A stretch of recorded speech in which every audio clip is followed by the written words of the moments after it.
Hare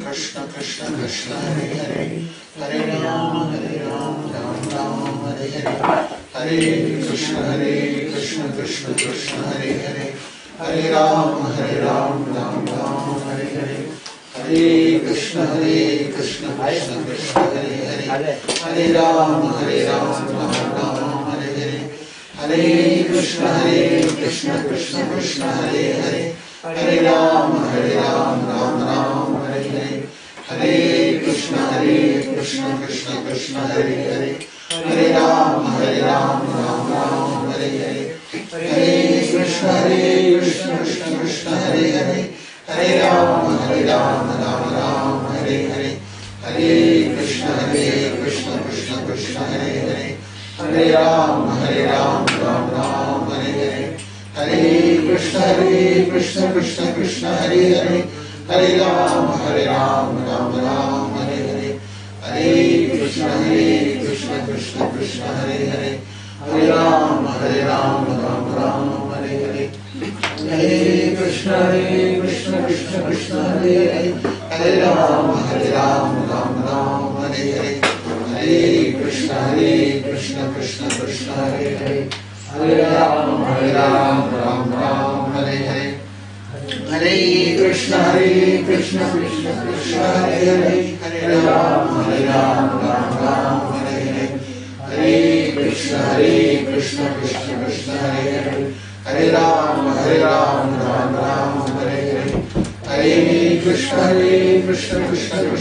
Hare Hare Rama Ram Ram Hare Hare Hare Krishna Krishna Hare Hare Hare Rama Ram Ram Hare Hare Hare Krishna Krishna Hare Hare Hare Rama Ram Ram Hare Hare Hare Krishna Krishna Hare Hare Hare Rama Ram Ram Hare Hare Hare Krishna Krishna Hare Hare Hare Rama Ram Ram Hare Hare Hare Krishna Krishna Hare Hare Hare Rama Ram Ram Hare Hare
Hare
Vihari जय राधा माधव जय कुंज बिहारी जय राधा जय कुंज विहारी जय राधा माधव जय कुंज बिहारी जय राधा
अभय चरणारविंद भक्ति वेदांत गोस्वामी महाराज श्रील प्रभुपाद की जयम नितिलया परमेश्वर श्रीपाद परमहंस परिव्राजकाचार्य अशोक श्री श्रीमान भक्त सिद्धांत सरस्वती महाराज श्रील प्रभुपाद की आनंदोड़ी वैष्णव वृंद की रामाचार्य श्री हरिदास ठाकुर की प्रेम सहो श्री कृष्ण चैतन्य प्रभु नित्यानंद श्री अद्वैत गदाधर श्रीवासादि गौर भक्त वृंद की श्री श्री राधा कृष्ण गोविंद श्याम राधा की गोवर्धन की वृंदावन धाम की मायापुर धाम की मधुरपुरी धाम की जगन्नाथपुरी धाम की द्वारकापुरी धाम की गंगा माई की माई की तुलसी देवी की भक्ति देवी की सामवेद भक्त वृंद की गो Premanand glories to the assembled devotees, all glories to the assembled devotees, all glories to the assembled devotees, all glories to Shri Guru and Shri Gauranga, all glories to Shri Prabhupada. Namo Shubhadaya Krishna Sai Bhudale Shrimati Bhaktivedanta Swami Dinamini Namaste Saraswati Devam Gauravani Prayarni Namaste Shunyavari Pashani Deshatarini Om Namo Bhagavate Vasudevaya Om Namo Bhagavate Vasudevaya Om Namo Bhagavate Vasudevaya Om Namo Bhagavate Vasudevaya Om Namo Bhagavate Vasudevaya Om Namo Bhagavate Vasudevaya Om Ajnanamirandasya Jnananjanashalakaya Chakshurunmilinam Tasmai Shri Gurave Namah Shri Chaitanya Manobhishtam Sthapitam Yena Bhutale Swayam Rupadamaham Dadati Swadhanayam Vandeham Shri Guru Shri Yudhapadakamalam Shri Guru Vaishnavamscha Shri Rupam Sagrajatam Sahaganam Tam Sajivam Sadhaitam Savadudam Harijana Sahitam Krishna Chaitanya Devam Shri Radha Krishna Padam Sahaganalita Shri Vishakhamidamscha Namo Shubhadaya Krishna Prasaya Bhudale Shrimate Bhaktivedanta Swami Nityanamine Namaste Saraswati Devi Gauravani Prajarine Nirvisheshavari Paschatya Desharadine Namo Shubhadaya Krishna Prasaya Bhudale Shrimate Bhaktivedanta Saraswati Nityanamine Shri Varshavanavi Devi Devaya Tribhavaye Krishna Samanta Vidyanam Daide Prabhave Namah Madhurya Premadya Shri Rupa Nugavatida Shri Gaura Karuna Shakti Vigrahaya Namostude Namaste Vishwara Mutaye Dinadarini Rupa Viruddha Siddhanta Swandaharine Namo Gauravishwaraya Sakshat Vairagyamurtaye Vibhutamarasambodhe Padambujayate Namah Namo Bhaktivinodaya Sachidanandamine Gopashakti Swarupaya Ruvanodaviraayate Gauravibhavabhumestvam Nandeshta Sajjanapriya Vaishnavas Sarvabhauma Shri Jagannathaye Namah Vachakalpatarubhyascha Kripa Sindhurvyo Vacham Patitam Pavanebhyo Vaishnavibhyo Namo Namah Namo Mahavaranyaya Krishna Prema Pradayate Krishnaya Krishna Chaitanya Namne Gauratvishe Namaha Vajalatvalmagam Krishnam Bhaktayoga Swarupagam Bhaktavaram Bhaktakhim Namami Bhaktashakyam He Krishna Karuna Sindhu Dinabandho Jagalpade Gopisha Gopika Kanta Radha Kandano Stude Jai Ram Surado Mango Namandavadi Argadi Matsarvasvadam Bhojo Radha Madanamo Hanam Divyavantaranyalpatrumadho Srimad Ratnagara Samhasanastho Srimad Shraddha Shila Govinda Devo Preshali Visevyamano Smayami Shrivandasarambi Moshi Kotatastida Sarshadveswani Govind Govindaha Shriye Stuna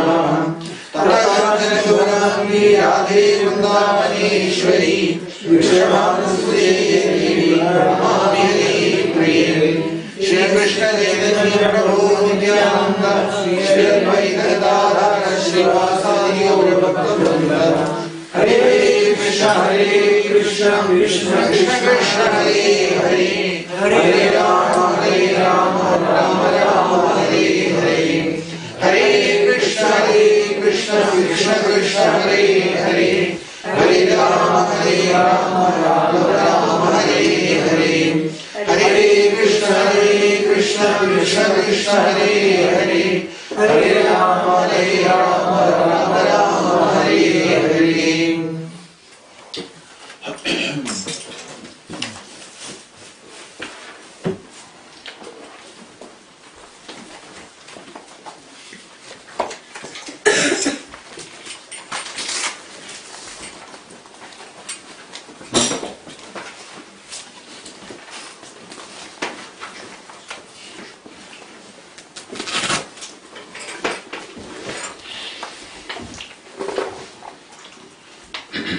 So, last Saturday we were discussing this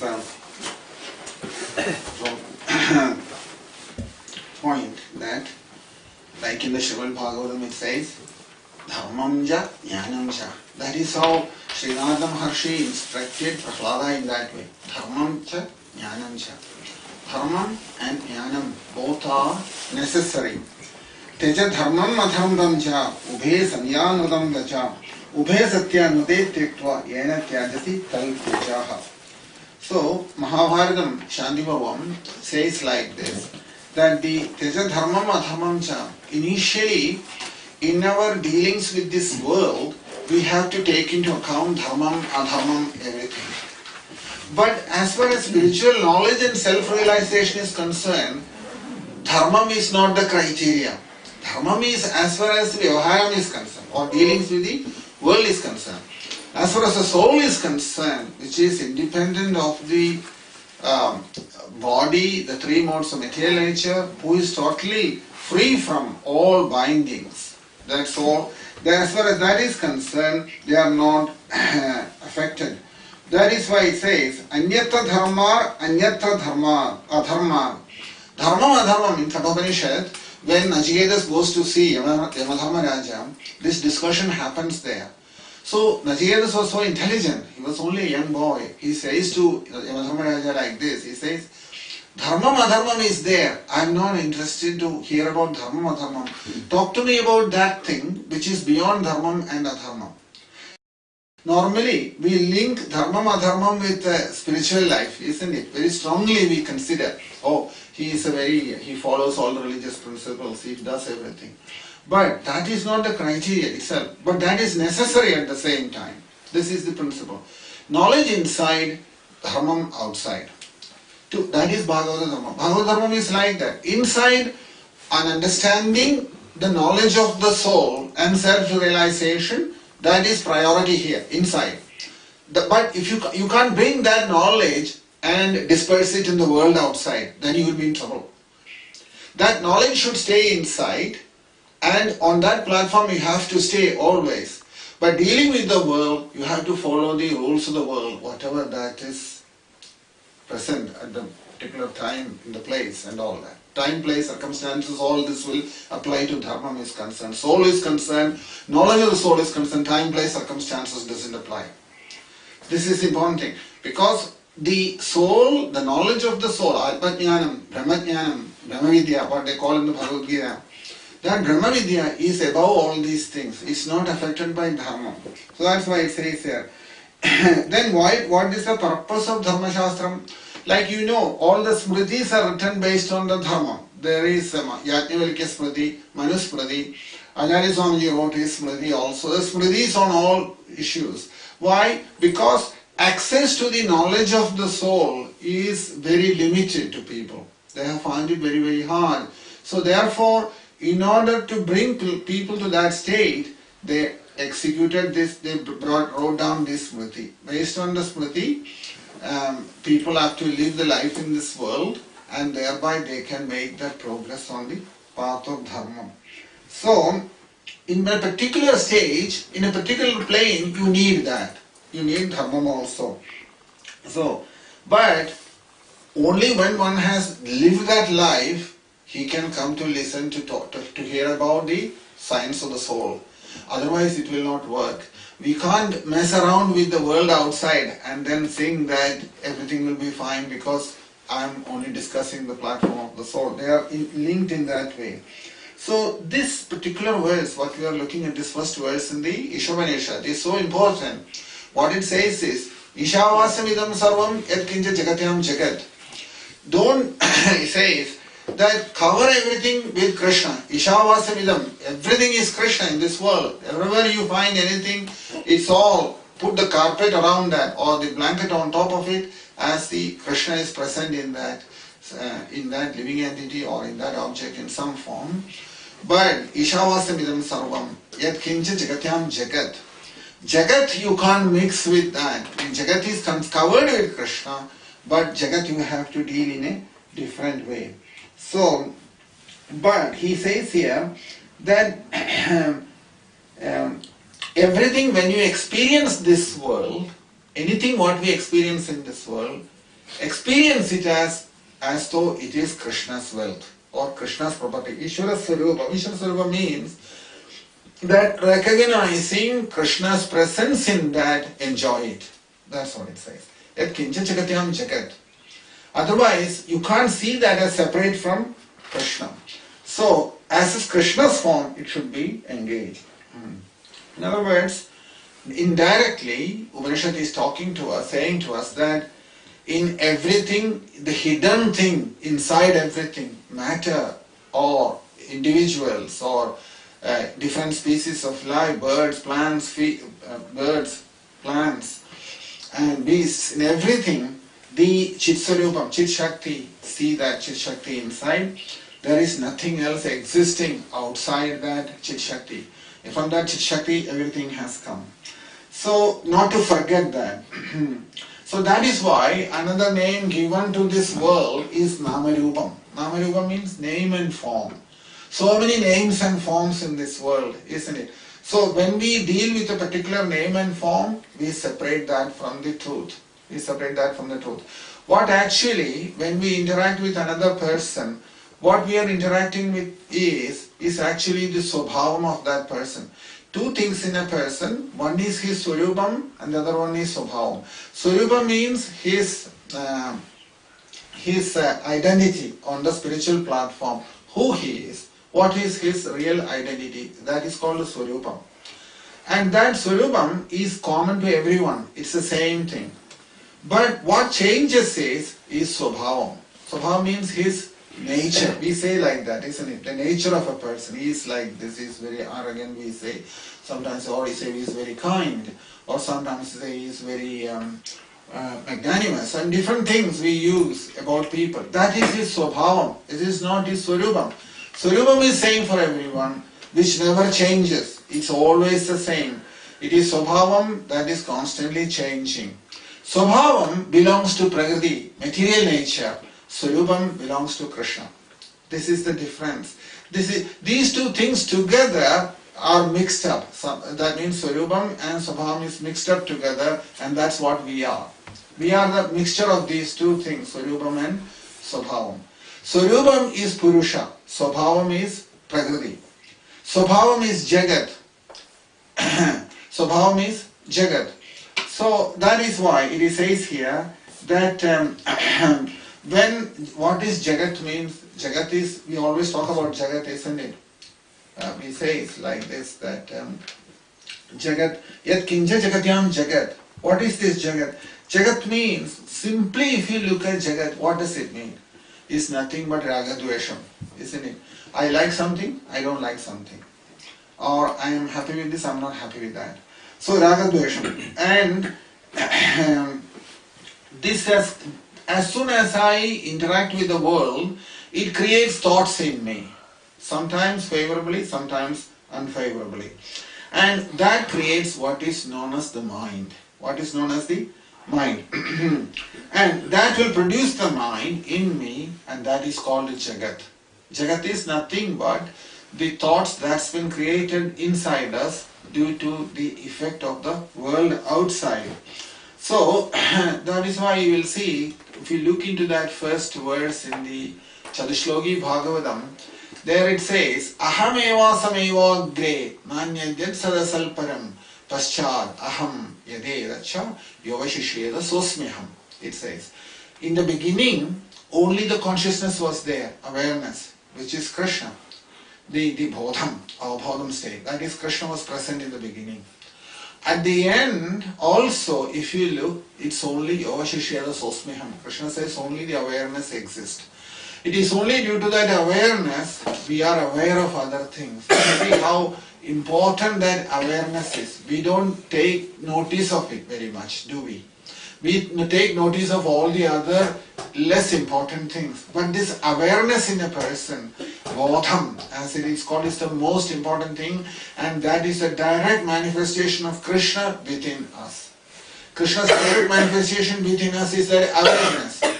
If that awareness is not there, then this world doesn't exist for us. Is it not?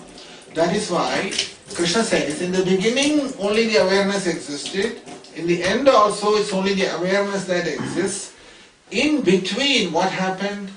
Because of the connection with the world, it has created a lot of thoughts inside, and the mind popped up. The mind got up from inside. When the mind got up and it blossomed, the world existed for us. So the world, the influence of the world on us is in the form of mind. This is the conclusion from that. If the world is not creating these thoughts inside, when we say world, it includes everything. Jagat, isn't it? That means ragadvesham towards different living entities, species, different objects in this world. This is our life daily, is it not? The five senses of knowledge and the five senses of action, they deal with this world, and it creates all sorts of thoughts, processes inside us.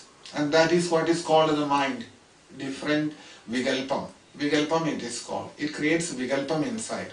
That means somehow or the other, this thing called mind pops up in between the original state of aham and the final state of aham. In the aham state is that when there is no vigalpam, nirvigalpa state it is called. Without any vigalpam, that's called nirvigalpa state. So nirvigalpa state exists in the beginning, nirvigalpa state exists in the end. In between, when the mind has got up, mind started from unusual energy, this thing called mind, anirvajaniyam it says, that mind wakes up and creates the world, and then you are busy with the world. And we are stuck in that situation at the moment. So, therefore it is said like this, that you can take many examples for that. About 25-30 years ago, computers didn't exist, did they? They were not there. But what happened? At that time we lived without computers. But after some time what happened? They came into existence and people started using them, and they found the utility of that in their daily life in different forms. And in everything, anything and everything, computers have got involved with life, isn't it? So people have their different types of computers, they are using it all the time. And because it got inside us, it has become an important thing now for us, isn't it? So it has registered like that. We started thinking about the utility of the computer and the benefits what we are going to get from the computer. So what happened was, it has become what is known as another deity inside, isn't it? It's become a deity. How come it has become a deity now? As much as we started utilizing it and realizing the utility of the computer, it takes a form and it takes a name and a form, and it becomes established inside us as an entity, powerful entity. And that power of getting established like that is coming from the soul, So everything what you see in this world has come from the Chaitanyam, from the living force. That is what it establishes as the deity. So in the Chaitanyam means the living force. If you give a name and form, it is called a Devada. That is what Devada means. Devada, we can understand this word Devada. So many Devadas exist, isn't it? Just like Agni, fire, moon god, Varuna for water, and similarly air, all material elements, they all call them as particular demigod, isn't it? We call them demigods or devadas in other words. How this devada sankalpam came? Because in course of time, due to our interaction with that, we started accepting them as a name and a form for that person, for that energy. In other words, we start giving a name and form, and they got established as, we will call it as Agni, Varuna, Vayu, Chandran, like that. In that way it came into existence. But suppose something does not register inside, if the nothing registers inside, then what exists then after that? It's only the soul and the Chit Shakti, or the potency, or the Sattva Chitta Anandam. That Chit Shakti alone exists. It is from Chit Shakti all these things have manifested, and we have given them a name and a form, and we started accepting as a entity in that way, isn't it? As an entity. Just like computers. Computers have become everybody is so used to it now that people register computer as a permanent thing in this world, isn't it? But they didn't exist some time ago. But what happens is, every time you give a name and a form to something, there will always be an attachment or an aversion towards that. Attachment or an aversion towards that. Just like computers also, some people are attached to computers, some people have an aversion to computers. Few people will have an aversion to computers. They don't want to use it more than absolute necessary, they say. They don't find it attractive. Some people, they like 24 hours on the computer. So this attachment aversion, ragadvesham, comes to everything what has got a name and a form in this world. Everything, it will be there in some degree. In some degree either ragam or dvesham. So ragadvesham comes when namarupam comes. Name and form comes, you will have attachment aversion. That is why it is mentioned here that if it is pure Chit Shakti, you are Krishna conscious. You are fully conscious of your realized state. It's pure Chit Shakti. But as soon as Namarupam, names and forms develops from that, there will be attachment and aversion, and you will have to suffer from that. There is no question about that. Anything, any object in this world will create some ragam or some dvesham. That means some attachment or some aversion inside. All these things, to understand, you have to think in a very, very, very subtle level. Only then you can accept these things. Otherwise, so here, when we loved somebody in this world, or we hated someone in this world, sometimes we do that. We like somebody and we don't like somebody. Or in other words, sometimes we saw some object or we thought that it is useful for us in our living in this world. And as soon as you found it is useful, you have desired to have it, isn't it? You have decided to have it. And when you wanted to have it, it has gone inside and created a desire inside. Created a desire inside. And in this interaction, in this way, all the objects gets inside us through this interaction process. That's why when all the senses are open and then they are dealing with this world, if you very carefully observe, you will see that in a very, very subtle plane, you are developing this attachment, aversion with everything in this world, with other individuals, people, other living entities, even birds, plants, beasts. Some birds we like, some birds we don't like, and some plants we like, some plants we don't like. They are both plants, but why we have liking for one plant, liking for the other? There is ragam, there is dvesham. This is the name. Like a coconut tree or a mango tree we like because they give us mangoes and coconuts. But if you see the nettle outside, we don't want to see, we bring from B&Q the best chemicals and throw it on top of it and kill the plant, isn't it?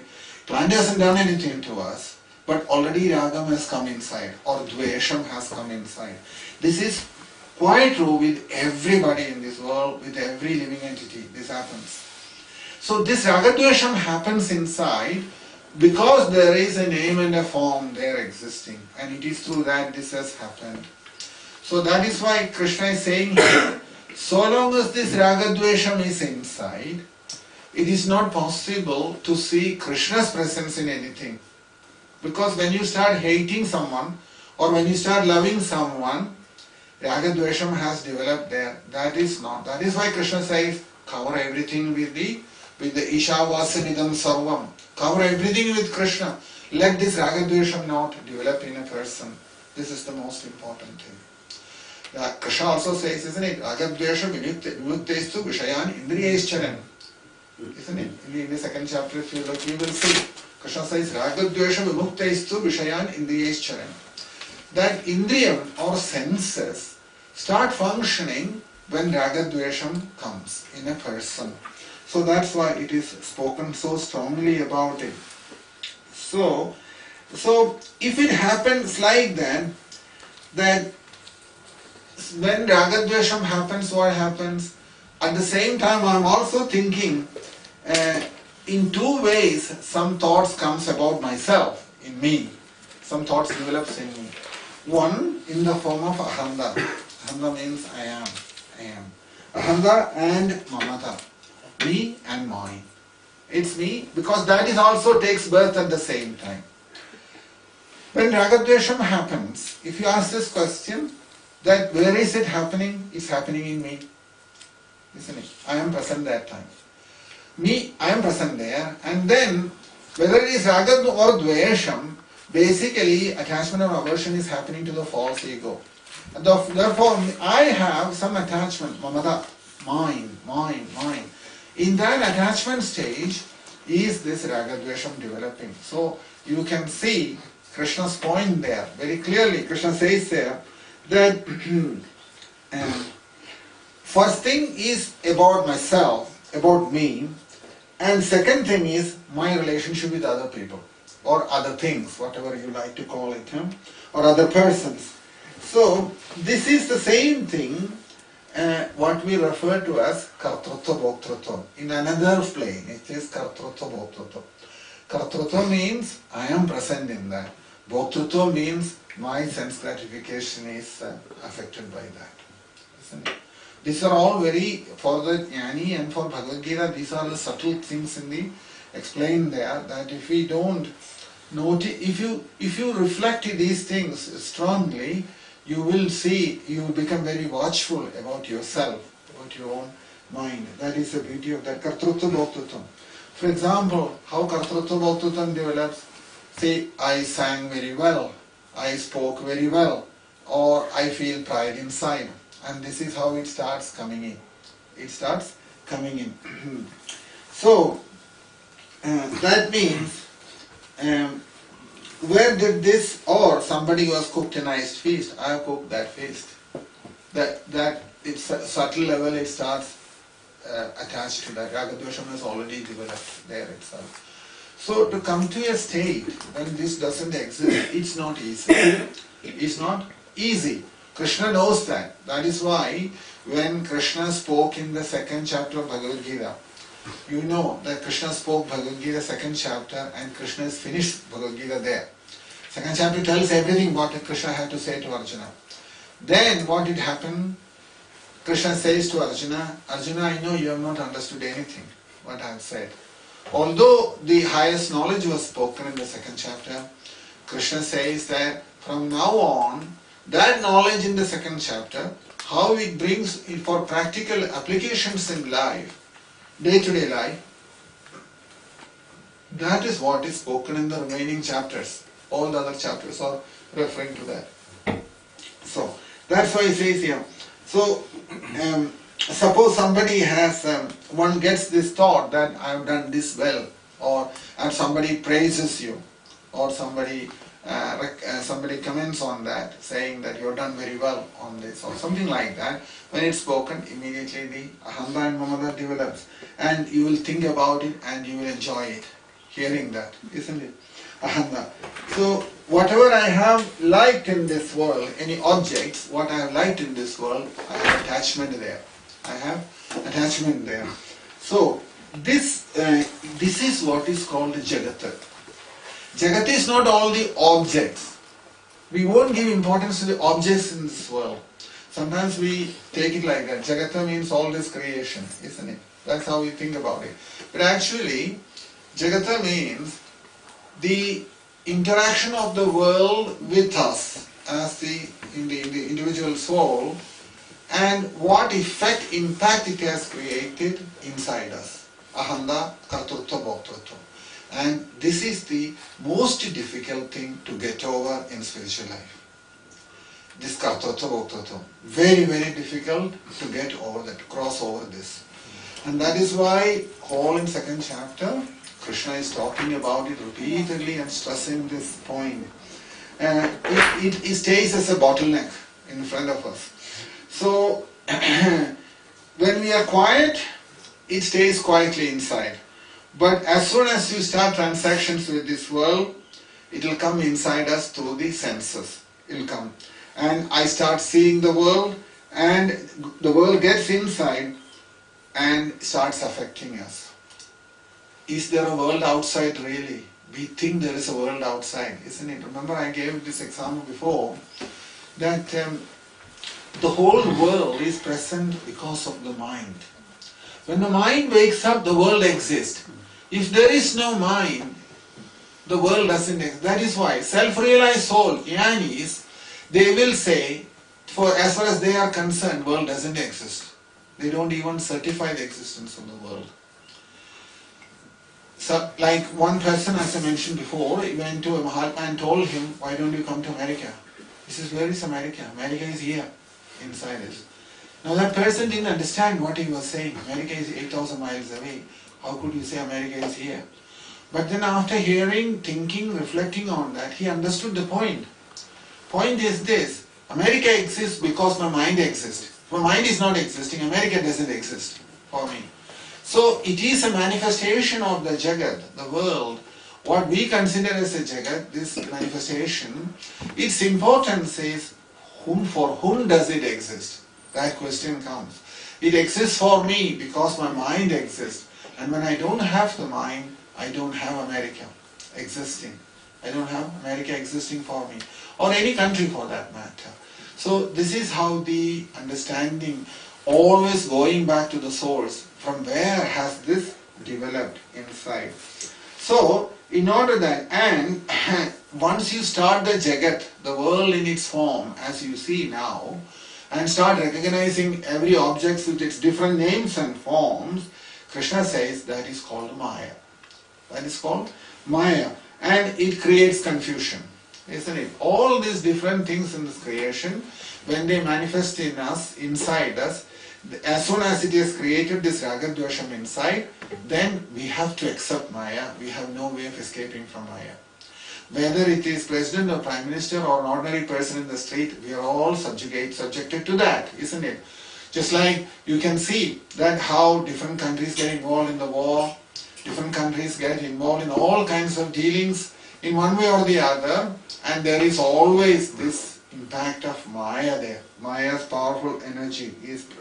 Therefore, in order that none of these things get inside, we have to see that there is only one thing that exists.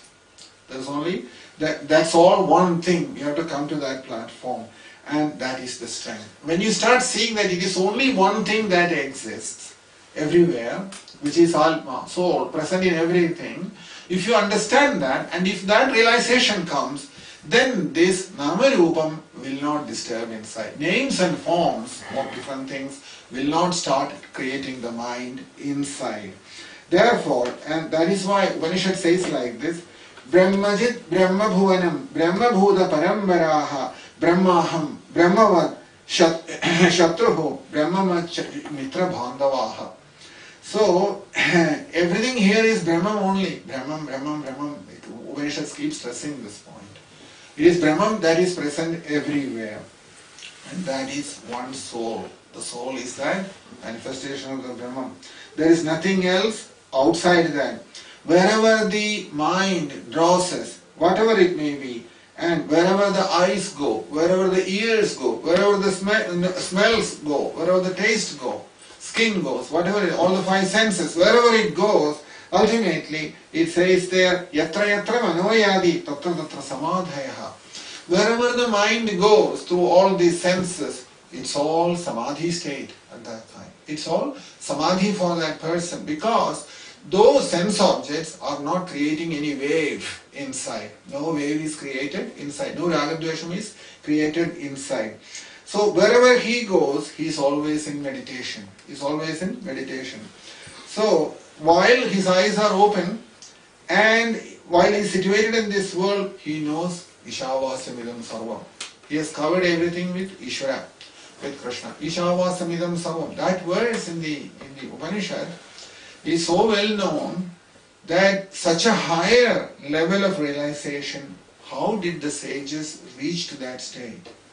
To this state of realization. That is the state, Yat Kincha Jagatyam Jagat. Now, if you say this, that he is always in the samadhi state. When he is in that realization, he is always in the samadhi. Yat Kincha Jagatyam Jagat. Wherever in our dealings in this world, when you see conflicts there, that if you start seeing that if it is creating conflict inside, let's see Krishna there, Krishna's presence in that, so that that conflict won't get him. This is the way to escape from the conflict. Krishna says this in the Bhagavatam. We have no other. Spiritual advancement means on a subtle level progressing, not on the gross level. Gross level, politicians and business people, they do. They try to make compromises, isn't it? Politicians do, making deals each other, and businessmen also. All they do, their gross level. But spiritual life is in a subtle level, escaping from these problems. Because if you solve it on a subtle platform, the gross level platform won't exist. Problem will not exist. So, that is why it says here, wherever there creates conflict inside, in some form of ragadvesham, we should see Krishna's presence there, seeing Krishna there. And if you do that, what will happen? The nature of that object will change. We don't change. The nature, how we, remember, how we interact with the object will change. There are two things. One, what we perceive through the senses. Everything is perception in this world, isn't it? How we perceive things in this world. The other one is experiencing something. There are two different things. Perception is one thing, experience is another thing. We talked about that in the Bhagavad Gita also. So when you perceive things, that is one thing, that is not experience, that is through the senses you are contacting with the world outside. But experience is coming from the soul. Experience is coming from the soul. So many things like the sense objects interaction with the senses, and it creates a waves of thoughts inside us. That is called the mind. That's called the mind. That's why mind is called material. Mind is a material thing. Whereas when you're feeling attachment or affection for another person, affection not on a bodily level, but remembrance of Krishna's presence in another living entity, and feeling a relationship with that person in that platform, that's coming from the soul. That's coming from the soul. They are two different things. Perception and experience, they are two different things. That is the important point. So this knowledge is what is known as, this knowledge is like a alchemy. Alchemy is that process by which we convert other metals into gold, isn't it? Other metals into gold. So this mantra, this Ishavasya Sarvam, that mantra is like that. It converts everything into this knowledge. It converts into knowledge. So, in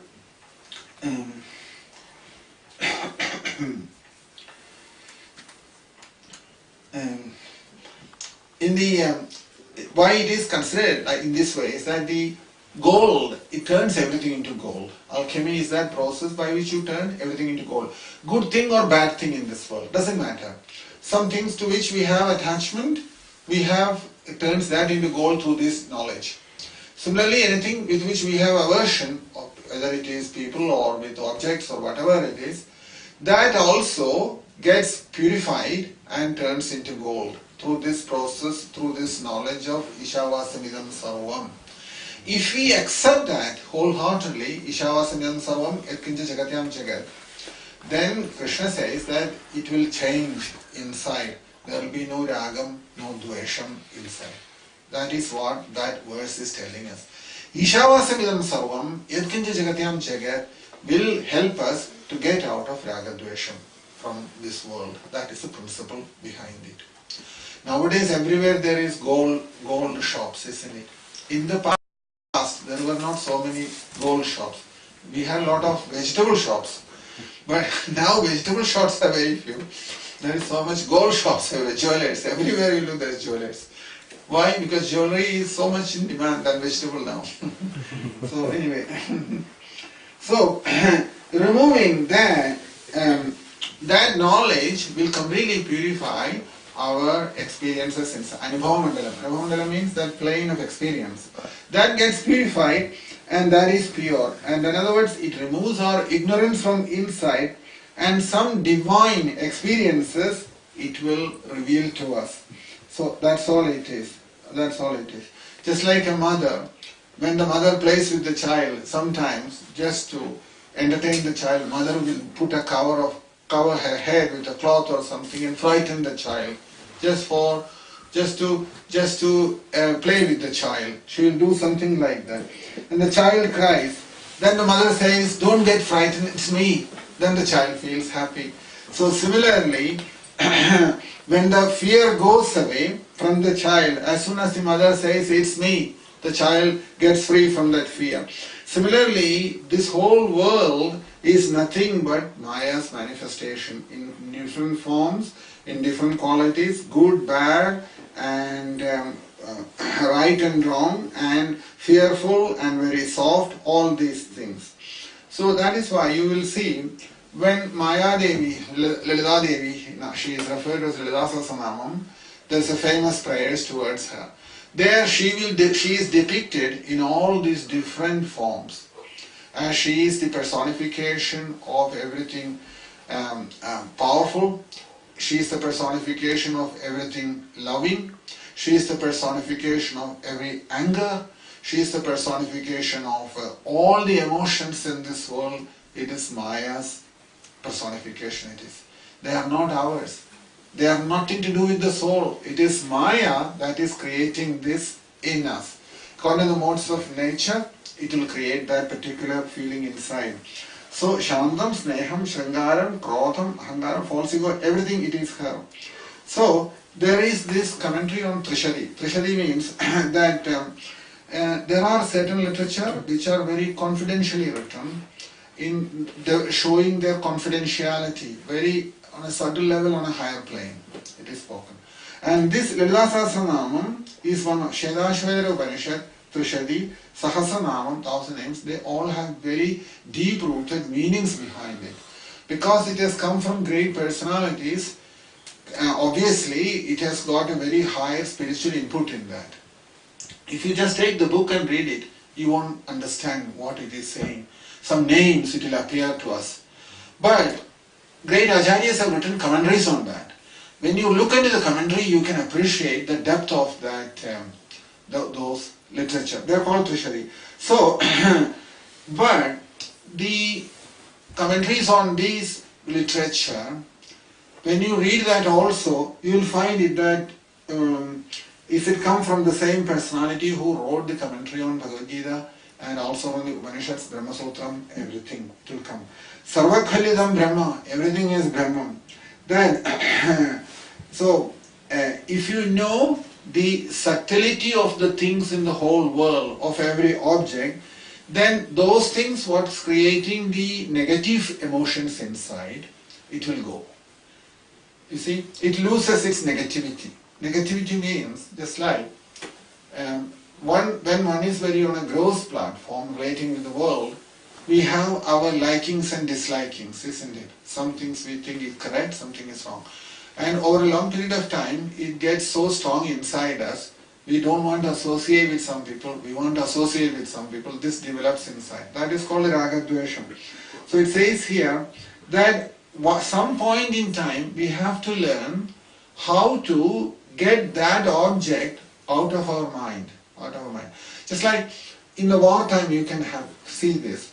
Two countries are fighting each other. All the people in one country thinks that all the people in the other country are their enemies. Is it not? We developed that whether it is a World War times or India-Pakistan war or any war if you take, how did this happen? We don't even know people of the other country. But somehow it develops inside, they are our enemies. They have to be a total lesson or they have to be killed. They haven't done anything to me, but they have attacked our country, or some feeling like that develops in an unknown way. It comes inside. What we forget there is how negative that creating stops our progress in spiritual path. One who wants to go back home, back to Godhead, he has to clear all these hurdles. Otherwise, he's not going to get there. There is no way shortcut than that. This is why I'm saying that go back home, back to Godhead is not a very cheap thing. That all these changes has to happen inside. So therefore it is said like this, that Raga Dvesha Vimuktaisthu Vishayan Indriyescharan. Krishna puts it very firmly in the Bhagavad Gita like that. So Sarvakhalidam Brahma. So when Maya Devi, personified Maya form, Lalita Devi is presented in the Lalita Sahasranamam, she is presented with all these qualities. Everything is hers, it's her. And he is presented in that way. So, and then says at the end that very beautifully that she is Chitsarubini. She is conscious of that Chit Shakti. We call in a personal form as Radharani. But Chit Shakti is her potency. It is from that potency everything is coming. We don't look at the potency, we look at the person. But if you start looking at the potency, you will start realizing who this personality is. Isn't it? Just like when you talk about Krishna, you see Krishna purely on the deity form.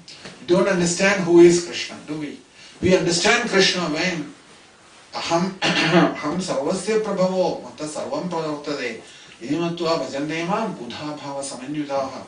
Krishna says, when you start seeing me in every living entity and recognize my presence there, then you are understanding me properly. And this is Krishna's greatest opulence.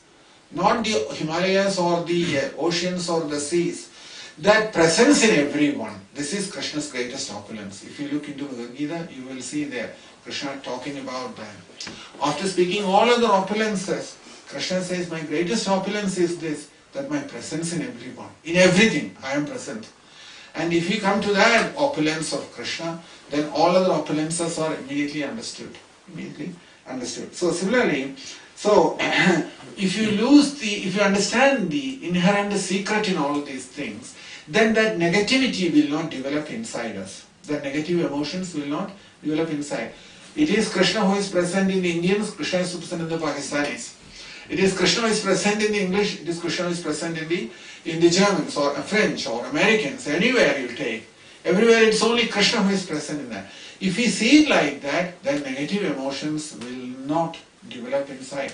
That is why Krishna said to Uddhava at the end, Uddhava, before going to Badrinath, let me tell you one thing. That Akura Kurage Jaiva, that you have seen so many things in this world. Somebody cruel, somebody very kind. And somebody very opulent, somebody very poor. But all they are not important, Krishna says. Praname dandavad bhumam ashwa chandala khokharam. He says, as soon as you see any living entity, forget about human species. If you see a dog, elephant, fall down and pay your obeisances and recognize the fact that Krishna is present in them.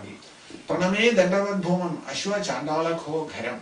In all of them. That means dog, dog eater. And so what level of consciousness you have to reach before you go back to spiritual world. Imagine that. That when you have to see a dog eater, and a cow or a horse or a donkey, in all of them you're only seeing Krishna's presence there. Krishna's presence, nothing else. It is that state Krishna says you can come. Otherwise come back again, continue the cycle. There's no choice. So they give the example that the snake, the poisonous snakes, they have got poisonous teeth, isn't it? So you'll see in India, There are these people who, what they call snake charmers, isn't it? Who bring a lot of round boxes, they have one over the other. And each one of them will be packed with different kinds of snakes. Some of them very fiery and frightening, and some of them not so frightening, but they'll come and put all the things in front of you, and they'll start opening one after the other, all these baskets. So when first they will open one basket, one will come out, and then he will use his big thing and starts playing that thing. What he uses, I don't know what it's called. So he'll play that, and the snake starts showing its hood and starts dancing. Similarly, few snakes starts coming out. Actually, and then he plays with them without any problem. Why? He has taken the poisonous teeth out of them. All of them, the poisonous teeth has been pulled out. So he knows that they can't bite him. And even if they bite, there is no poison there. The teeth has been pulled out. Similarly, this Ragadvesham is the true teeth in us, the poisonous teeth what we have got. Till we pull that out completely from inside, our perception of the world won't happen.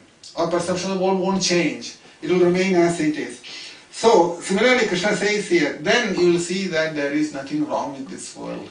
At the moment we are thinking, oh, that's like this, he's like that, that's why it is like this. There's nothing wrong with the world, it's wrong with us. And the change is inside what is required. So that is, whatever we see here, it's all Satyam, but it takes time to come to that platform. Only thing that you have to do is to disillusion yourself from this. It is the illusion that is created in us, this thought. So that hypnotism that has affected us, we have to cross over. So, and we have to see things as they are. And what is that? Singsaya means everything is Krishna's presence in anything. Particularly those things which are disturbing us in life. Those things which are disturbing us in our life. We have to, if you can't do that, if you find that difficult, how to see Krishna's presence in everyone, in instances when it happens like that, the answer to that is, like Krishna told Arjuna, Arjuna, you are seeing Bhishma, you are seeing Drona, you are seeing Karna. Pay your obeisances and quietly walk out from there. There is no other easy way. Otherwise, it will create that negativity inside and it will cause more problems later. So, just to give you an example of that, some 50-60 years ago, this is a student of a great teacher told me this thing. What happened was, it is his teacher who taught him this in the Veda Padashala, where they taught Vedas. So this Brahmana there, he was very, very poor, very poor. At the same time, in them days, people were more principled, in the sense that this greed wasn't that much, that strong in their mind. So what happened was that although in that poor condition, poverty-stricken state, he used to bring children and educate them in the Shastram. He taught them Vedas.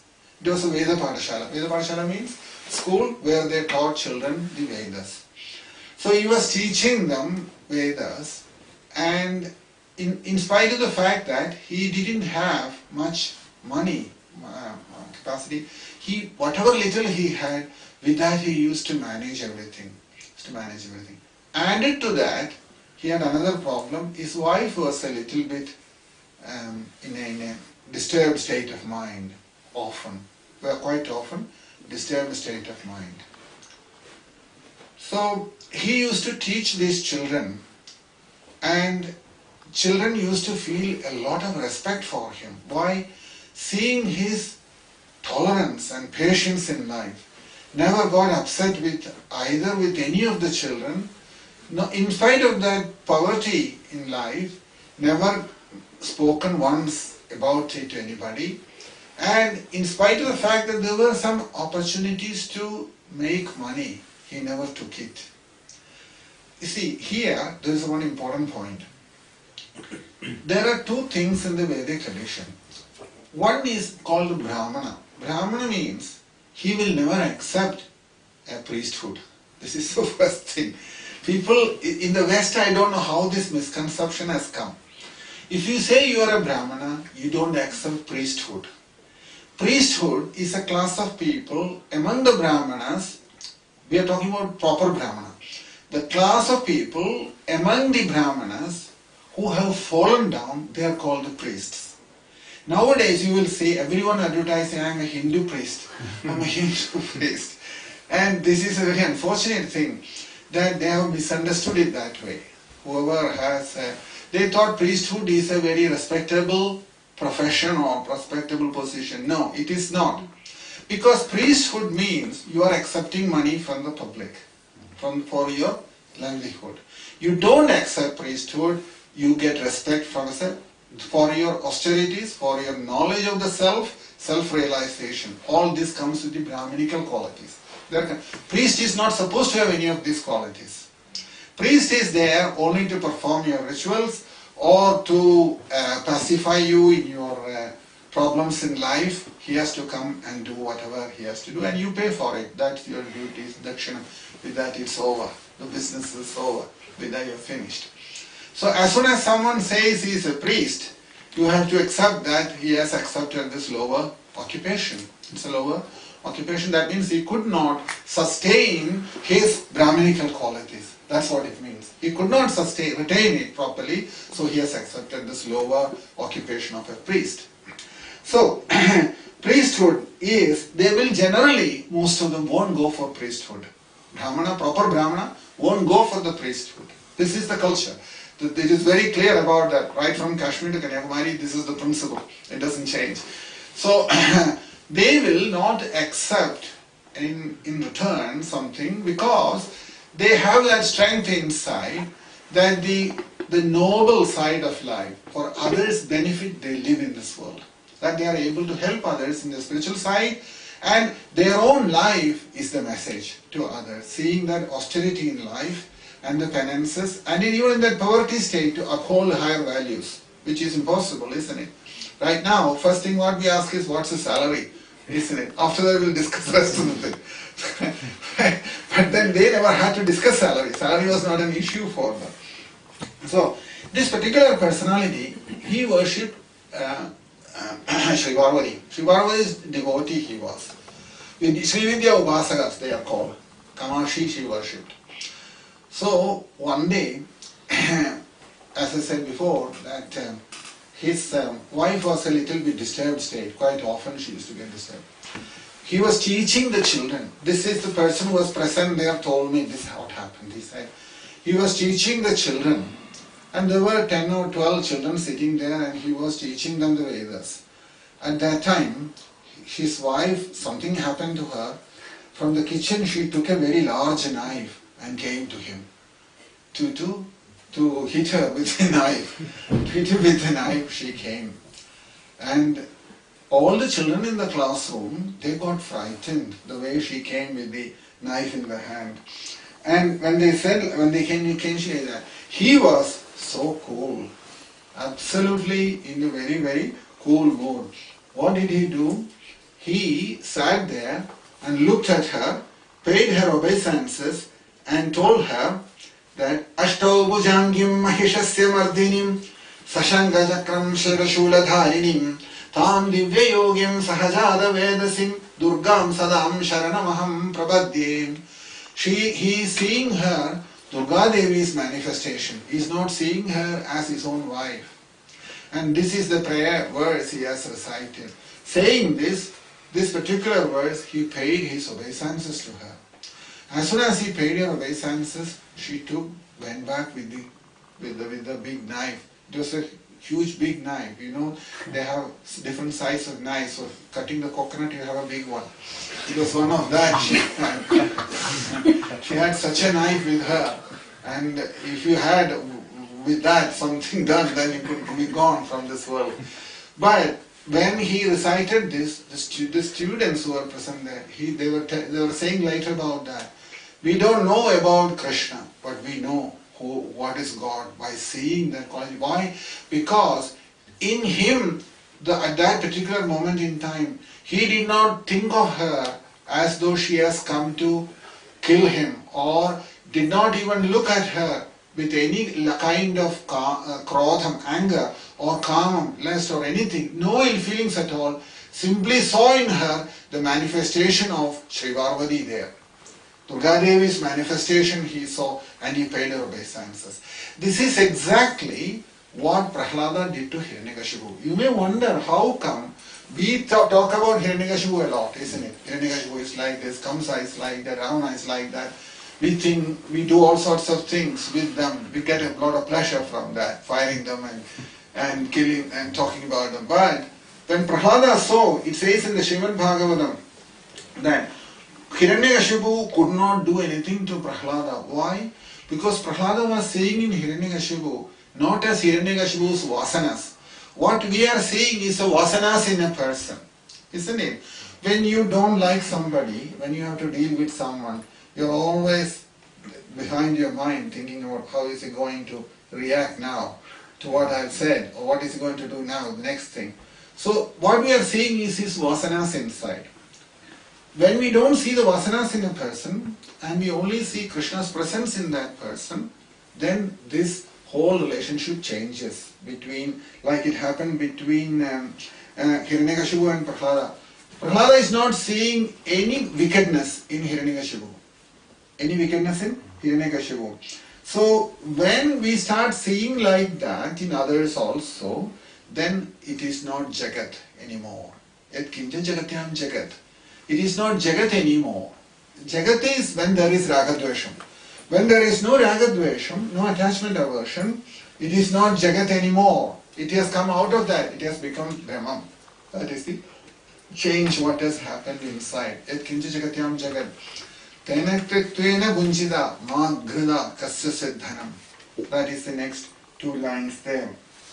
So, when our ignorance goes away, the ajnanam goes away, when ragadvesham does not develop inside, that means which we have superimposed on this truth of material world, then enjoy this world in that way. That verse is telling us. Tena tektvena bunjida ma ghrada kasya siddhanam.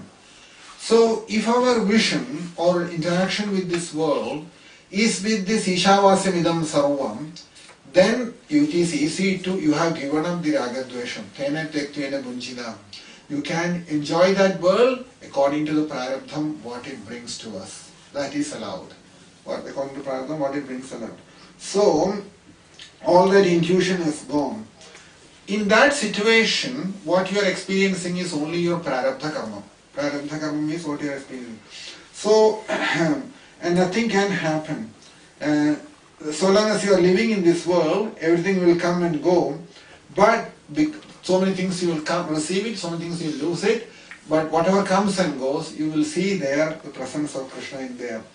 So, that is what it is mentioned there. So many great personalities in the history, they were like that. So there was one great spiritual personality lived. She is no more now. She got very sick at one stage, and many people asked her that why don't you do something about that sickness in the body. She says the answer was that you all people have come to me. Similarly, the illness also has come. Why should I ask her to go? This verse is moved. Because when you separate yourself from the body, then if you can see everything you can accept, provided you know that that is also Krishna who is present there in the form of that illness also. Of course, at the moment we are thinking God is somewhere else, in some place, somewhere He is living, we are here, we are separated from Him. So in the Vedic tradition, right from the beginning, they want to remove that conception.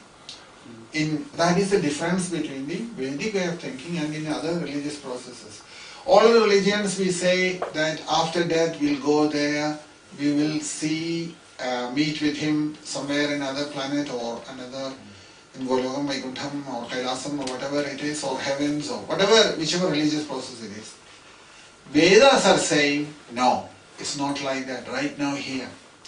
If it's not happening here, It's not something that is kept somewhere else that you have to go and pick up later. It is right here.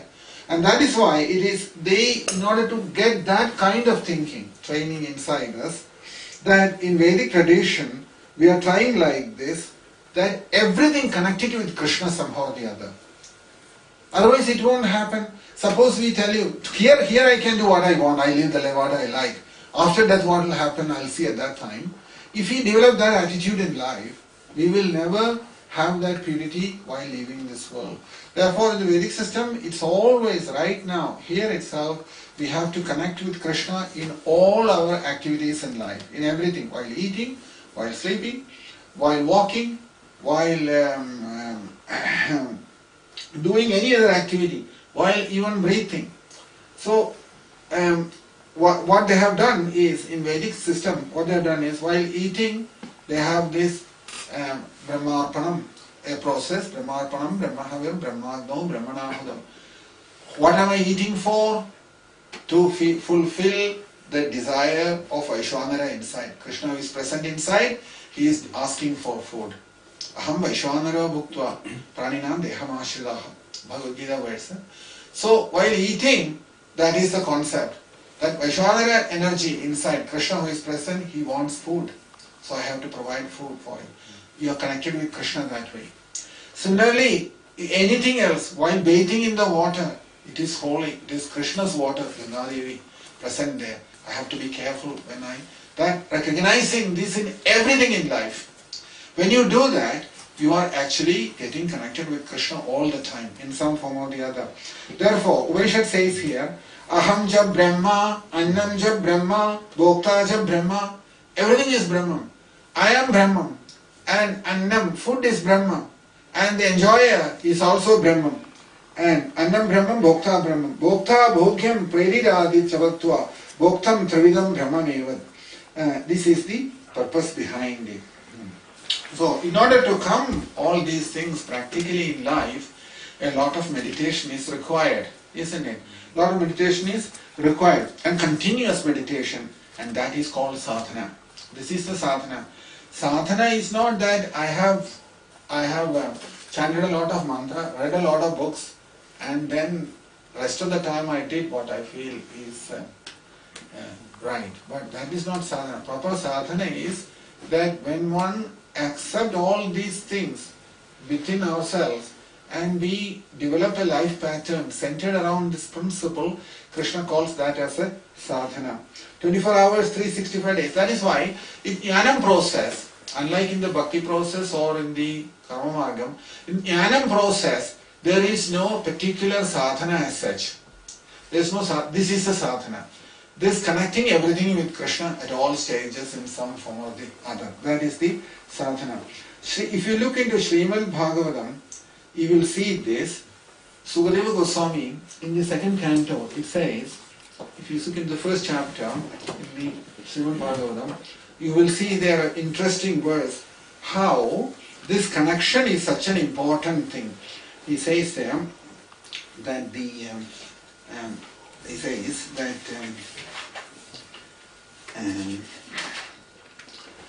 Sasarvadhivrityane bhuda sarvaha Alma yada swapna jane kshidegaha Tam satyamananda nidhim bhajeta Nanyatra sajjed yada alma padaha.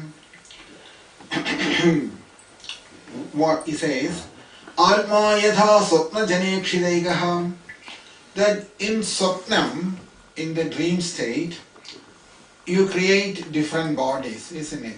You create yourself, other bodies. Just like you create an elephant, you create a tiger. All that's coming from you. Nobody came there actually. It's coming from inside, from the mind, isn't it? That's where it's coming from. So, Atma yadha swapna janekshidegaha. We create that elephant, we create the tiger, and then we get frightened with that. Is it not? That's what happens in the dream state. Only old people will know this because we dream a lot. Young people, they get good sleep, so they don't know.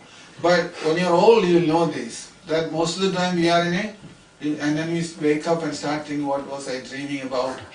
So, this is how it happens. We create and we get frightened about that, what we have created. Say, elephant is coming to hit me. or a tiger is coming to eat me, or things like that. Or I've fallen down from a 14-story building. I created the building myself inside, and I've fallen from that building, and I'm frightened. I'm going to fall and die. So, Alma yadha sopna jane kshidaigaha. So Deva Goswami is saying to Parikshit, it is like this, Parikshit, that you create yourself and you are experiencing that.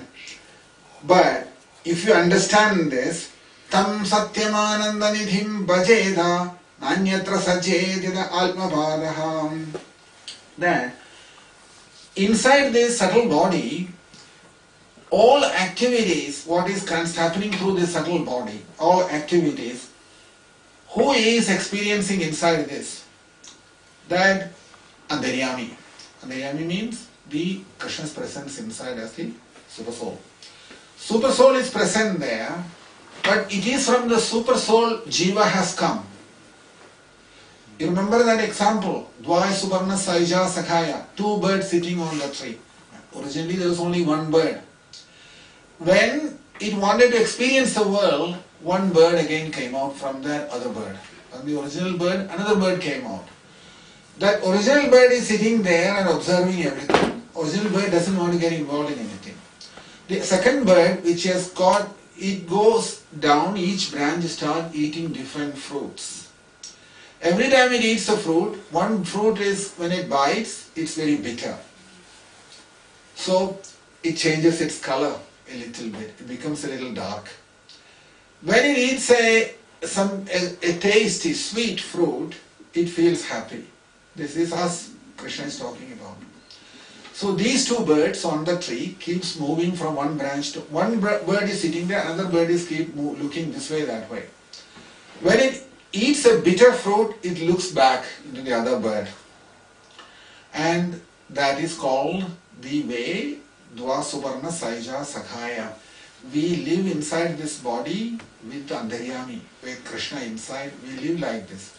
One day, when we have finished this eating business of the fruits and experienced everything from the world, we get fed up with it. Isn't it? We get fed up with it. We realize that there is nothing in this world to enjoy. It's all nothing but suffering. As soon as that happens, what happens is this bird, which has come far away from the original bird, starts going back to the original bird. Eventually it goes and joins the other bird which was sitting there. When it joins that other bird, originally it has got back its original color, which was full of knowledge and bliss. So that is why I say here, when one realizes this, tam satyamananda nidhim bhajetaha, when you are accepting that bird who is present there, who is a witness of everything, nanyatra sajjed yada alpavadaha. If you fix upon that and you accept him and approach him, you will escape from this misery. That means this bird which has come from the original bird, out of the two birds, one which has come from the original bird, till it goes back to the other original bird from where it came out, it has no alternative. It has to suffer in this world. Nanyatra sajjedana alpavadaha. So if you see anything outside that bird is the soul. It is spiritual. If you leave that bird and come to the matter and get entangled in the matter, you will never experience that blissful experience what you had with the original bird who is in the top of the tree. The top of the tree. And he said this to Parikshit. Sukadeva Goswami spoke this in the second canto when he started talking Srimad Bhagavatam. First thing itself, he said this. First of all, he spoke about Virat form. Virat form means the universal form of Krishna's presence in the whole universe. In Krishna's body extending from three different planetary systems, upper, middle and lower planetary systems, and expanded that to say that this is one form of Krishna. He said, you should start with this. But then at the end he said, Sasarvadivatyani bhuta sarvam alpa yada swapnajane kshidaigaha tam satyamananda nidhim bhajeda nanyatra sajjed yada alpavadaha. So if you do not go and link yourself with that bird who is inside as the super soul, alpavadaha, you will fall, later on what Sule Goswami says is that na anyatra sajjed atmapadaha. If you do not link with that source of the original bird, then the chances are that you will fall down and you will lose your spiritually, you will be completely degraded. You will go away from that. Padanam. Padanam means fall down for the soul. That will be the result of that. He wants that in that first chapter itself. And it is after that he started talking about mukti, liberation, what it means, isn't it? Two kinds of mukti he spoke there. One is the mukti in relationship with the what is known as a krama mukti, and the other one is sadhya mukti. Krama mukti means gradually how one goes back home, back to the spiritual world, and sadhya mukti means instantaneously how one can go back. All these things were spoken there. So,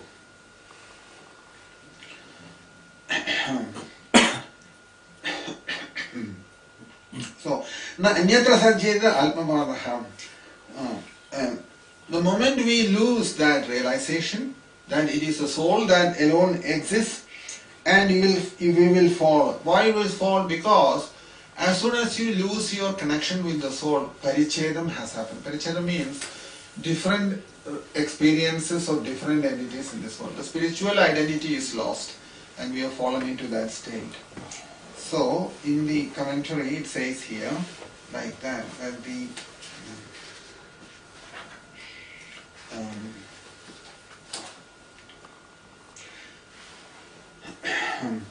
यथा चंदनाग अवधि उदगादि संबंधे च क्लेशादि जब औषाधिक दौर्गन्ध्यम तस्थव रूप निदर्शनेन आच्छाद्यते स्वेन परमार्थिकेन गन्धेन. This is the bhashya. Commentary on that is like this. Then, yatha chandanadi agaru. That means, if you leave sandalwood in water, if you leave sandalwood in water for some time, say in a pot of water, if you leave a small piece of sandalwood, afterwards it will smell very bad. If you just leave it in the water, isn't it? It will smell very bad. But you can't say that smell is coming from the sandalwood, because sandalwood by its own nature it is very good to smell, isn't it? So similarly, the soul has got this bad smell due to avidya, to ajnanam. But the soul on its own doesn't smell bad. It has got good qualities inside. Good means it is full of bliss, full of knowledge, and eternal. That is the nature of the soul. So just like sandalwood on its own is pure, and the soul is also pure. It is eternal, full of bliss, full of knowledge. But when it contacts with just like sandalwood is in the water, when the soul gets engaged in this body and lives in this material world, it's not smelling, foul smell comes from that. So that is called Upadi has created that. So, as soon as you keep on discussing about the soul, we will start experiencing that smell of the sandalwood coming from the soul. Coming from the soul. Somehow or the other, this foul smell has come on the soul. We talk about that. That means that this durgandham or this bad smell that has come to the sandalwood when it is lying in the water. Similarly, while in the material world also, the smell of that has affected us on the soul has happened this.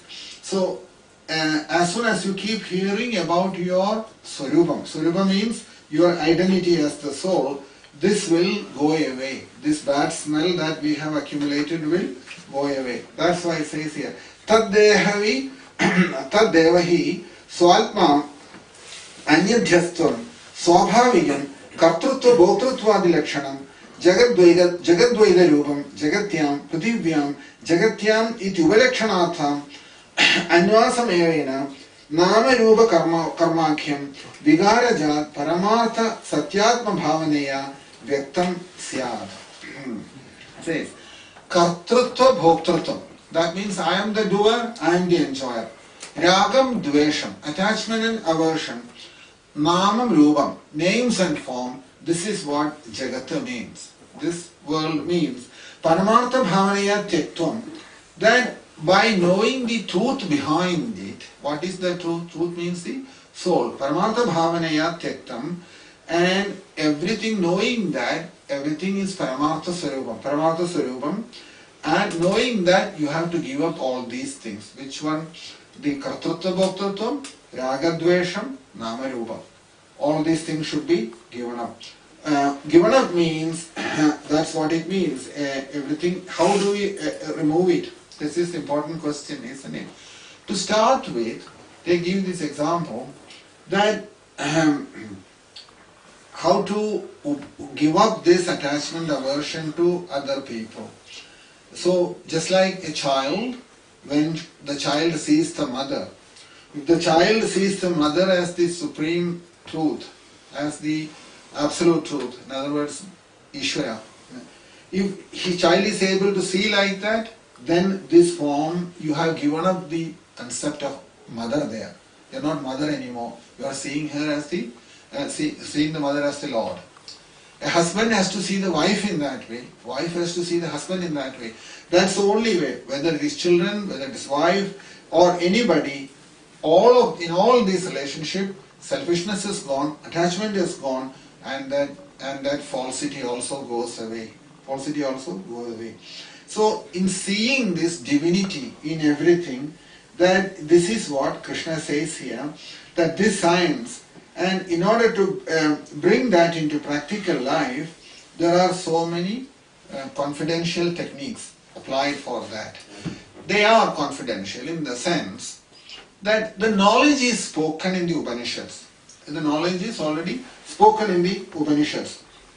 But if you keep reflecting on these principles, what Krishna has, or what Ishopanishad is saying, that reflection alone will give us the process by which we can implement that in this world.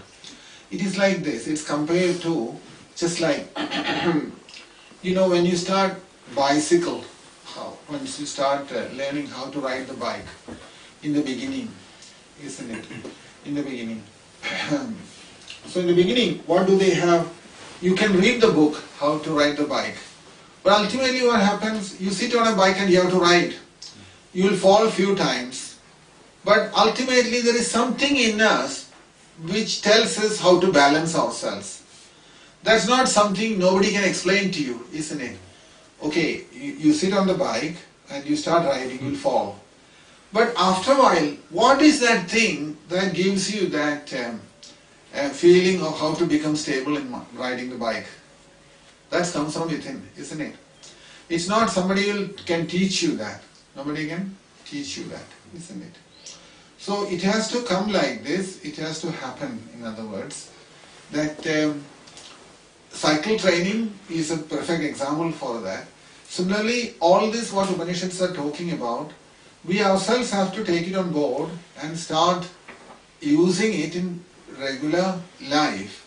And then you will know that it works. It will have its own benefits in life. It will have its own impact on us in our life. That is the most important thing.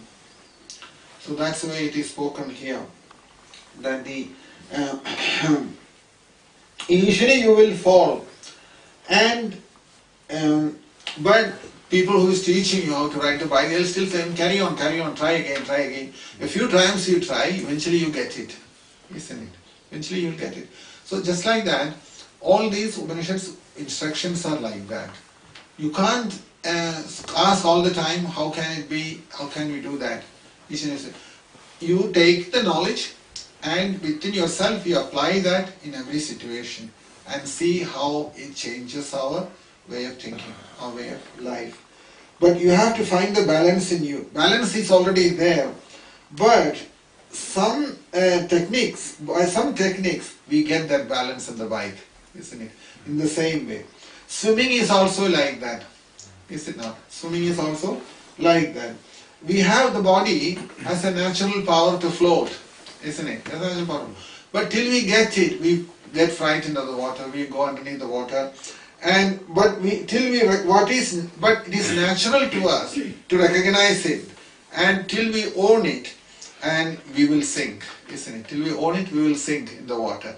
So, but as soon as you own that particular capacity to swim, which is already there within everyone, and when that you get it, then you get that experience of that. So, similarly, this knowledge in the Upanishads, what Krishna has talked about in the Ekadasha Skandam also, we have to take it and start applying somewhere in life, and you will get that balance little by little. And living a life like that and reflecting on that little by little, and that is what is called sannyasam. Sannyasam is that life, and this sannyasam is what is required in life. Here, Acharya Swami says there is only those people who have cultivated this and developed this understanding in life, they are not anymore expected to do karma in this world. They are not expected to do karma in this world because he has no attachment anywhere, and he is also seeing Krishna's presence in everything. This is what is called sannyasam according to him. If this is a sannyasam, it is not a wrong thing. In Bhagavad Gita, Krishna is also talks about this sannyasam, and that is what is the important point. Om Purnamadam Purnamidam Purnal Purnamudachade Purnasyam Purnam Adaya Purnameva Avashishyade Om Shanti Shanti Shantihi. That was the invocation prayers in the Ishopanishad. And then he said, Ishavasamidam Sarvam.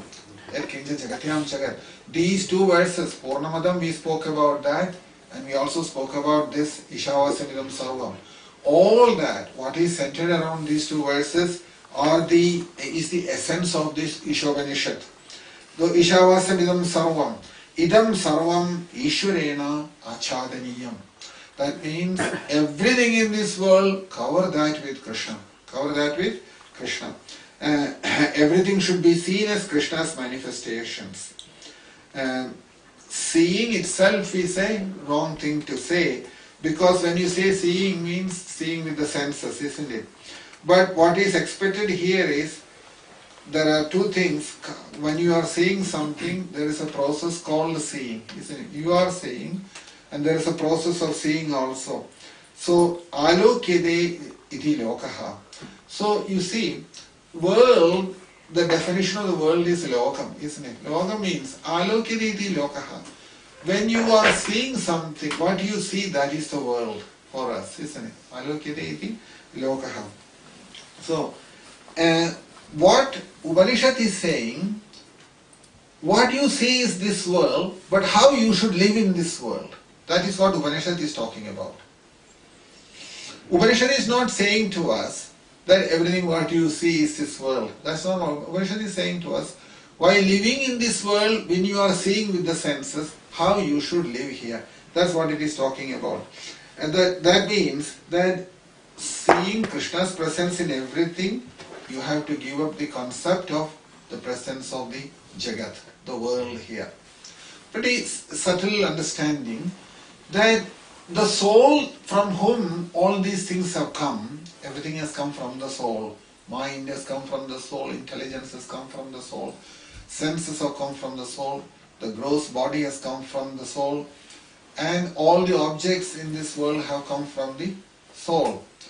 But in various dimensions, we are relating with them in different forms. So Krishna's point is, Upanishad's point is, cover everything with the soul. That's what Ishavasamidam Sarva means, covering everything with the soul. In other words, keep stressing the point to ourselves that it's only the soul that has come in this form. When you see someone, it's another soul. Soul has taken that form and come in front of me.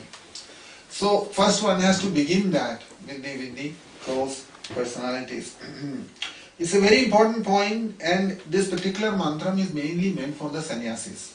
Mainly meant for the sannyasis, because for them, they require this more than anyone else, isn't it? Because in sannyasa ashram, you can't afford to have any ragadvesham anywhere, in any form. Therefore, it's an important topic that is discussed here. When it says here, Nyasa eva adhigaraha na karmasu sannyasa eva ahangaraha. Hagaraha na karmasu. So, that jnani who has realized this, can he live in this world like before? That is an important question. A person who has reached that state, can he live in this world like before? He is seeing everything in terms like before. Like before. He is seeing everything in a different level now, isn't it? Because he has covered everything as the manifestation of the soul. What will happen? Can he continue to work in this world like before? Ajahn Swamiji says he cannot work anymore.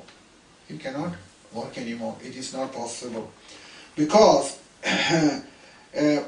if you are working in this world, in karma, that means basically what is understood is there is raga dvesham is there. Kamam, desires.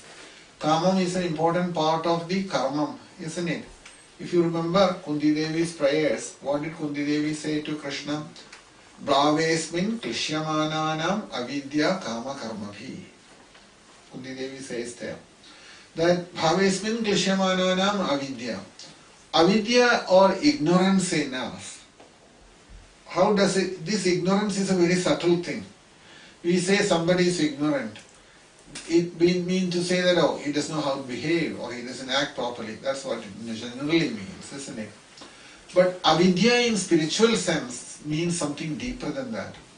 Avidya in the spiritual sense means that from avidya, what happens to all of us is desires come first. Kama. Desires develop first from avidya. Avidya is the cause of that. We often wonder, why do I get so many desires to do different things? Just like you can say that when you are completely free from desires, that is the state where you are ready for the liberation right now here. You don't have to go to the spiritual world for liberation.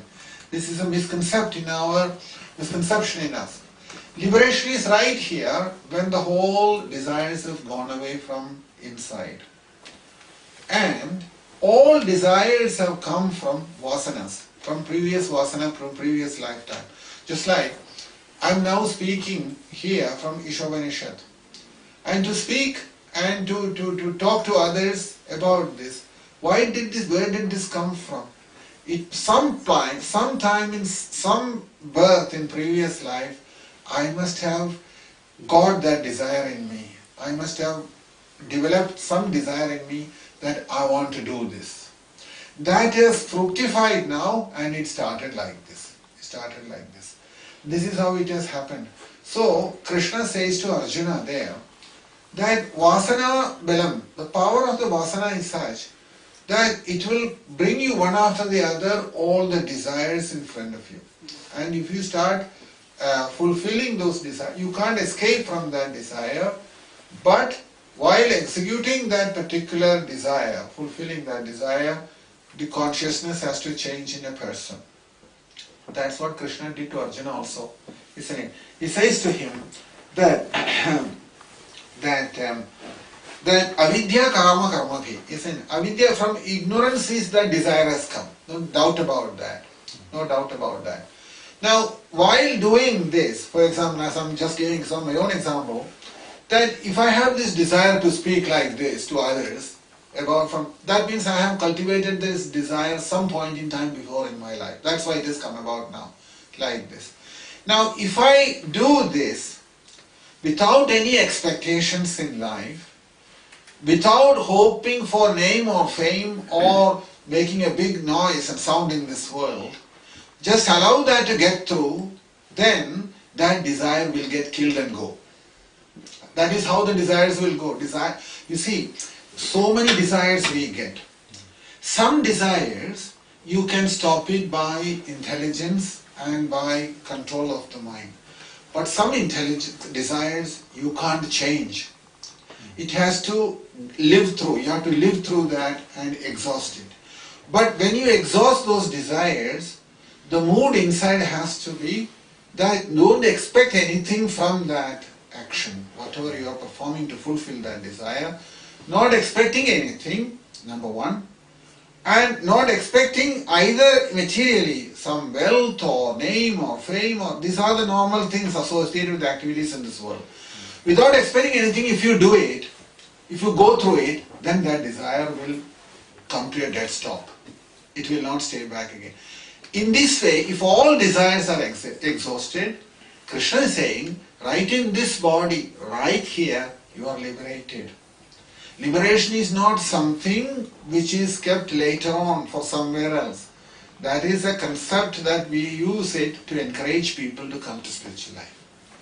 Because many people will find it very hard to, if they are told that there is somewhere else better place, then they will all come.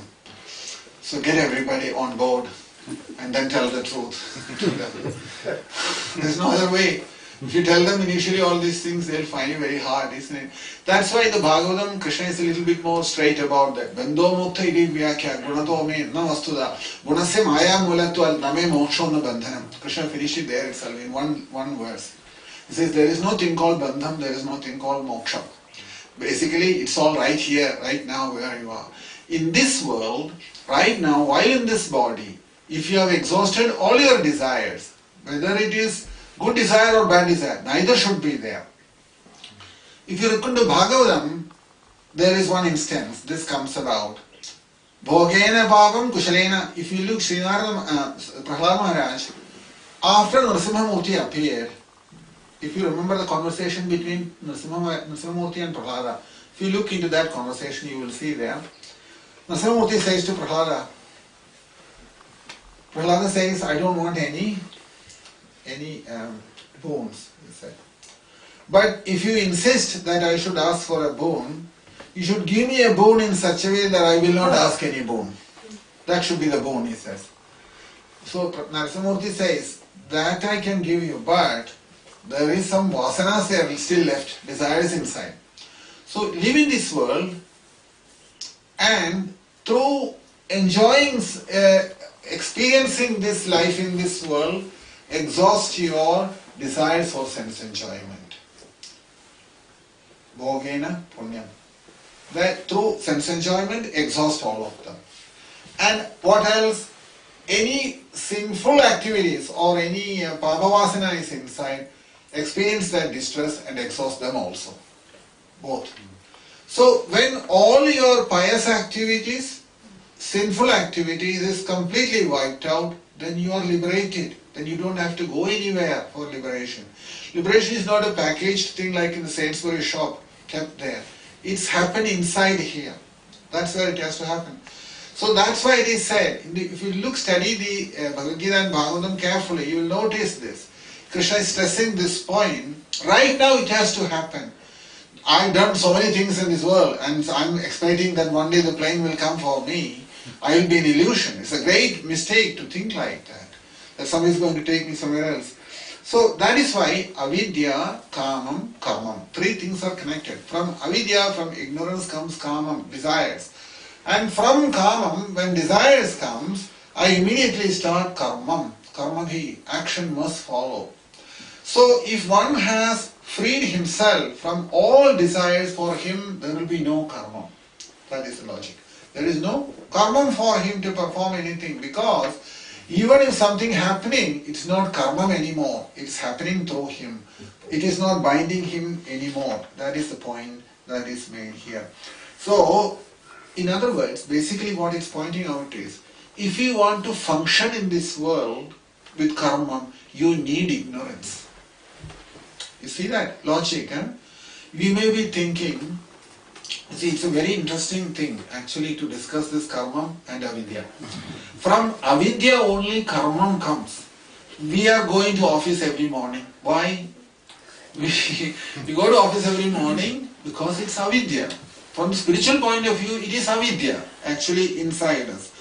That without any prejudice, you have to hear this, because otherwise you'll get affected by them. Very carefully. So, Acharya Swamiji is saying like this, that this mantra, Ishavasya Sarvam, it will not go with karmam together. Karmam and this mantra is in a separated state. Because karmam, by karmam what is spoken? Two things are spoken. One is ragadvesham, with ambition in this world. Whatever you are doing in this world is karma. That is one kind of karma. And the other one is the Veda Vihita Karma. That means sacrifices and things like that, which are recommended in the Vedas. So these are the two things generally referred to as karma. What we are doing now in our daily life, what we call it as for earning our daily bread.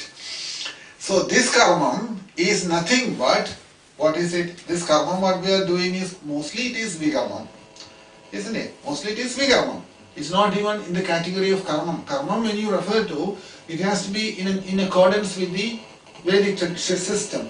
So he says here that even jnanis who have liberated from this from the situations, that when they perform karma, in which category will you include them? In which category you will include them? This is the question.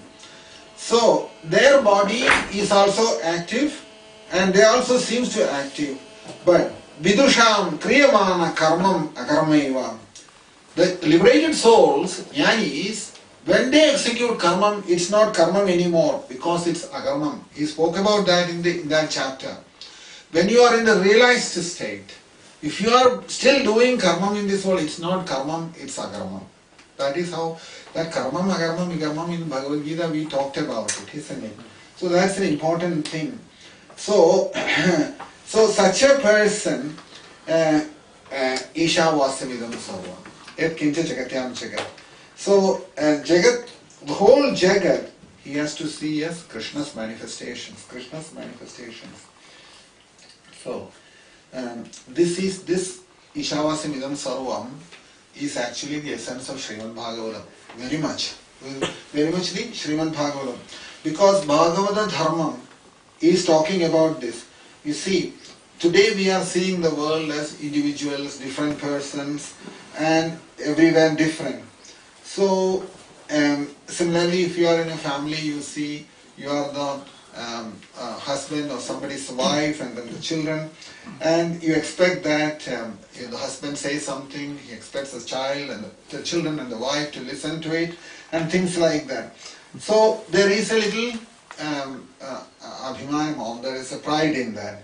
So the wife is feeling that the husband is not showing any attention, giving any attention, and or says that she is not providing what I have asked for. And similarly, in all relationships between the children and the parents, and with the mother and the children. So actually, sometimes children feel that they are not being recognized for what they have done. So there's always differences of opinion. These relationships in this world is called material existence. Samsaram it is called. And this is a big difference, big disease to cure. Then in all families you will see this, in some form or the other there is problems in some levels, isn't it? Husband, wife and mother and children, father and children. This relationship is called a samsara. So, solving this problem, how do we get out of this? Unconsciously, in a worldly plane, this we are experiencing, where you are or physically or practically unconscious. In order to free yourself from this, it is not possible by performing meditation, is it? By performing meditation. So Shruti says to us, any meditation process, pranayamam, or any kind of yoga process will not help to come out of this particular situation. So Shruti says there, tena tektvena bhunjida. That is the solution for that problem. Very easy. Tena tektvena bhunjida. This superimposition is called adhyasam. Adhyasam means just like you see in the snake in a rope, that is adhyasam. Similarly, in the soul we are seeing the body, and in the body we are seeing Brahmana, Kshatriya, Vaishya, Shudra, the four varnam, and the four ashramam, everything. And similarly we see these titles, positions known as husband, wife, father, son, mother, son, uncle, aunt, all these kind of things. Big person, small person. And we also identify that I am entitled for this, or so many complaints about others. All this comes from Vyavaharam, isn't it? In the soul. When you conduct Vyavaharam on the soul, spiritual identity, this is all the result of that. Do you understand what I'm saying? Family relationships, we have problem. On a social level, we have problems. Everywhere it's there. And between different individuals, it exists. So, because it is like that, that is identified as samsara, material existence. How did they come about? Because all of these things have come from the soul. From the soul. So, the only way to cure this is not by yoga process or anything, it is not possible. When we turn our attention back to the soul again, this individual identity as husband, wife, father, mother, brother, sister, all kinds of relationships, they will all disappear. They will all disappear from inside. And that is why it is mentioned like this. Tektvena, tektvena, tena tektvena bhunchita. So, this after effect of seeing the soul in different forms is causing this material existence. Material existence, what we are experiencing, is an after effect of that. After effect of what? After effect of superimposing these different things on the soul. The after effect of that is what we experience in our day-to-day dealings in the family life, in the social life and everything. Social life, everything. So that is why it said there that everything is rejected. You will see there, when we talk about the mano buddhya hangara chittani naham, that everything is first rejected. I'm not the mind. I'm not intelligent. I'm not the chitta. I'm not the false ego. None of them I am. I am none of them. Na brahmana, kshatriya, vaisheshya. I'm not a brahmana. I'm not a kshatriya. I'm not a vaishya. I'm not a shudra. Na brahmachari, grihi. Neither a brahmachari, nor I am a grhastha, vanaprastha, sannyasi. Then what is it? What am I then? Nija bhauta yugam. I am only the soul. So, till we get back to that state, samsara will continue in this world. Material existence will be there and we will have to get affected by that. Till you find that element which is eternal consciousness or bodham, chaitanyam. So, up to that time, everything is rejected. Everything is rejected. So, so first everything is rejected and later on, initially everything is rejected and eventually it says, Ishavasavidam sarvam, cover everything with the soul. So in other words, everything that has come out from the soul in the form of all these different entities, I am not that, I am not that, I am not that. None of them I am. And then what I do, I cover everything is nothing but the soul. That is how it is explained here. So little by little it says that the relationship with others also in family life or in a social life, if at least in the family life, one has to begin this. That we should learn how to look at others also and say Krishna's manifestation is in that person. Otherwise, if our relationships based on the body in this world will definitely bring distress at the end. Will definitely bring distress at the end. So that is the important point there. So I'll stop there today. Feeling a bit uneasy with the stomach. So we can have some kirtan for some time. We'll see tomorrow.